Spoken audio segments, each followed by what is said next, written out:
আসসালামু আলাইকুম সবাইকে। আমি শেখ তানবীর আহমেদ ইখলাস আবারও ছোট্ট একটি ভিডিও নিয়ে আপনাদের সামনে উপস্থিত হলাম। আমি এখন অবস্থান করতেছি জাহারা 360 মলের পার্কিংয়ে। এই জায়গাটি অনেক সুন্দর। এখানে অনেক কুয়েতিরা শপিং করার জন্য এবং ঘোরাফেরার জন্য আসে। তাই আমি আসছি আমার ম্যাডামকে নিয়ে। তাই এই সুযোগে ছোট একটি ভিডিও বানালাম আপনাদের জন্য। আপনারা সবাই ভালো থাকবেন, সুস্থ থাকবেন, আমার জন্য দোয়া করবেন। আপনাদের সুস্বাস্থ্য কামনা করছি।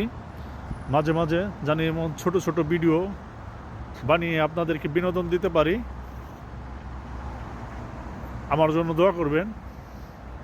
সবাইকে আবার আসসালামু আলাইকুম, আল্লাহ হাফেজ।